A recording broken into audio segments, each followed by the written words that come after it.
এখান থেকে চলো আমি একটা রিলস আপলোড করে আপনাকে কিন্তু সঙ্গে সঙ্গে দেখাতে চলেছি, লাইভ প্রুফ দেখাতে চলেছি। আপনারা কেমন আছো? আপনারা আশা করছি অনেক ভালো আছো। আজকে আপনাদের আমি দেখাতে চলেছি যে ফেসবুকের ভিডিও সঠিকভাবে কি করে আপলোড করতে হয়, মানে লোকের কাছে কিভাবে পৌঁছাবে, সেটাই আপনাদেরকে আমি কিন্তু দেখাবো। বিস্তারিত দেখার জন্য আমার সাথে থাকো। আমি সর্বপ্রথম কিন্তু আমার ফেসবুক আইডিটাকে আমি ওপেন করে নিচ্ছি, ঠিক আছে। সেইখান থেকে আমার আইডিটাকে ওপেন করে নেওয়ার পরে কিন্তু সম্পূর্ণ আমি এখান থেকে একটা কীভাবে শর্ট বা বড় লং বলো যে কোনো ভিডিও কিন্তু আপলোড করবেন আমি আপনাদের সামনে দেখিয়ে দেবো।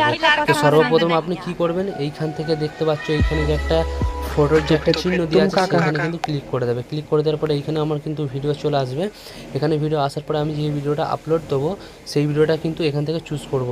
কিন্তু এইটাই কিন্তু আপনারা ভুল করবেন না, এখান থেকে কিন্তু ভিডিও আপলোড করবেন না বন্ধুরা। এখান থেকে কিন্তু ভিডিও আপলোড করা যাবে না। এখান থেকে ভিডিও আপলোড করলে কিন্তু কখনোই ভাইরাল হবে না। সো সে কোনখান থেকে কিন্তু ভিডিওটা আপলোড করলে ভিডিওটা লোকের সামনে যাবে সেটাই কিন্তু আপনাদেরকে আমি দেখাতে চলেছি। সম্পূর্ণভাবে আপনারা কী করবে, এখানে যে প্রোফাইলের চিহ্ন আছে এখানে ক্লিক করে দেবে। এখানে ক্লিক করে দেওয়ার পরে এখান থেকে কিন্তু আপনাকে ভিডিওটা আপলোড করতে হবে। দেখতে পাচ্ছ বন্ধুরা এখান থেকে এই অপশানগুলো দেওয়া রয়েছে, ঠিক আছে, রিলস এবং লাইভস। এখানে কিন্তু যে কোনো একটা আপনি যেটা করবে এখান থেকেই করবে। এখান থেকে চলো আমি একটা রিলস আপলোড করে আপনাকে কিন্তু সঙ্গে সঙ্গে দেখাতে চলেছি, লাইভ প্রুফ দেখাতে চলেছি। সো এখান থেকে ক্লিক করলাম, এখান থেকে ক্লিক করার পরে সো আমি এখান থেকে এই ভিডিওটা ধরো আমি